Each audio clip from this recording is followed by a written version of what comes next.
How's it going, Corillo? My name is Alex and welcome to a brand new video here at Blue Cooper Motors. And yeah, as you saw in the title, I had been driving a broken car for almost a year. Before going ahead and telling you what was broken on the car, I'm gonna show you a couple changes that the car has gotten since you guys last saw it. The first thing I did was to take off the fake, old, ugly F-Sport emblems the old owner installed on the car that were very weather damaged, and the plan was to rip them off and put some racing number stickers on the side of the car, but then this happened. It's like a small racing number to say something that is gonna be replacing those emblems. Already messed it up. Then I installed a mod on the car that's not actually a power mod once again. And it is what some mosquitoes just got in my car as soon as I got in. The other change, some of you might have seen it, others not, because I made a TikTok and a short about it. But if you haven't seen it, it's right here in the interior of the car. I know it's more of a visual mod rather than a performance mod, and this is a Lexus OEM shift knob.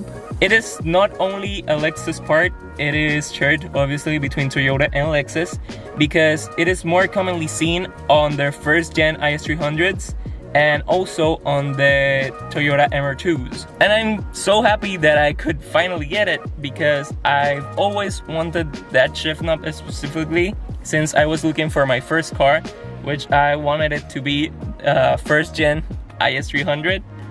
And well, the world has its ways, and I'm here and I have it on my second gen IS250. Then the last change is that the car went through a little overhaul because I had to change the lower control arm bushings on the front, the rear shocks, and the tires. Those last three things were the things that were damaged on the car. Even though there's 4 tires, I know, I'm just counting them as 1, 2. Well guys, it's raining and also it is getting kind of late, so I'm gonna tell you guys about the small overhaul on the drive back home, and also I think it is gonna make it a little bit easier to explain while drive. As I said before, the car went through a little bit of an overhaul in terms of new tires, new front lower control arm bushings, and also the new rear shocks, which all are components that affect how the car drives. And when I recently had gotten the car, I talked about how this car drove a lot better than the Mini Cooper. Not in terms of speed, because the Mini Cooper was a little bit faster on the get-go, but in terms of driving around, taking corners, this car is so much better at it thanks to the rear-wheel drive. I wasn't even driving it at 100% to say so, because when the rear shock was damaged, the car would lean completely over when I took some corners, and it felt like it was just gonna go sleep. On that side, the shock was blown, and well, it had to get replaced. And instead of just replacing one and maybe having to replace the other one later, I decided to just get both of them replaced. The lower control arm bushings, when I changed them, I was like, maybe they don't need a change. I did not see any issues. But as soon as I drove the car recently after changing the lower control arm bushings, I could really notice how crisp and how much tighter the steering felt. So yeah, the driving got 100 times better. The newest part of the overhaul has to be the tires. Those I got like a week or 2 ago. I cannot remember properly, but damn, do they make a change on the driving of the car. I had been driving on worn out tires for almost a year because I think like the service, the first service after I got the car, the dealership told me, hey dude, your tires are pretty worn, you wouldn't like to replace them? And I was like, they look fine to me. And they did look fine a year ago. But after all the driving I have done in this whole year of ownership, the tires were pretty worn.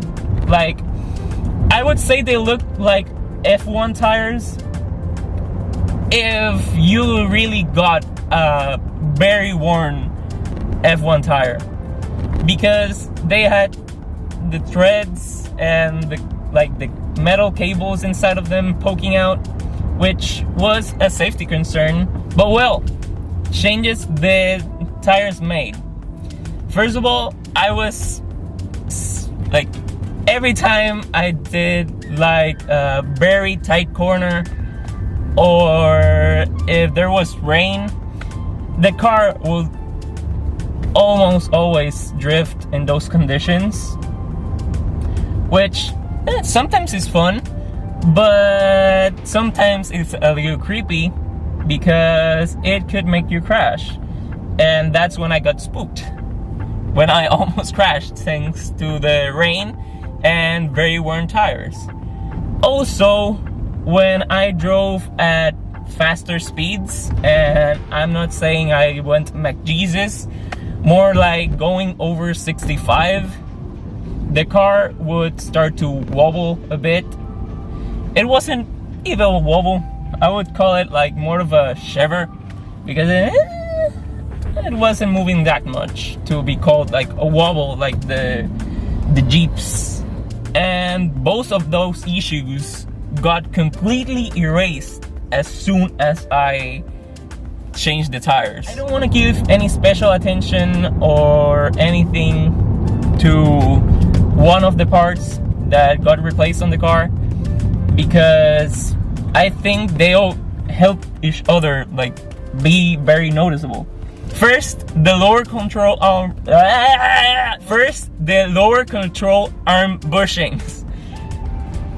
They made the driving of the car feel so much tighter, and that wouldn't be as noticeable if the rear suspension hadn't gotten fixed, because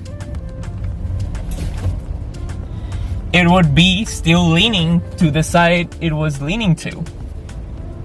Then, if I hadn't gotten the tires, the car would still wobble. And I know that because there was a lapse of time between getting the parts installed and replacing the tires, where I was driving with the worn down tires and still would have the issues I mentioned of the wobbliness and like the drifting or skidding. I don't know how else to call it. Well guys, once again I kind of forgot to make an outro, and the car is as dirty as it can be. But what I wanted to say is that basically dogs. But yeah, basically I just wanted to give you guys an update of the things I have done to the car and talk about my experience with the parts, because they are OEM parts. They're like not upgraded parts. I did not upgrade anything. Maybe tires, because they are the Kumo Extra PS71s. They are more of a summer tire.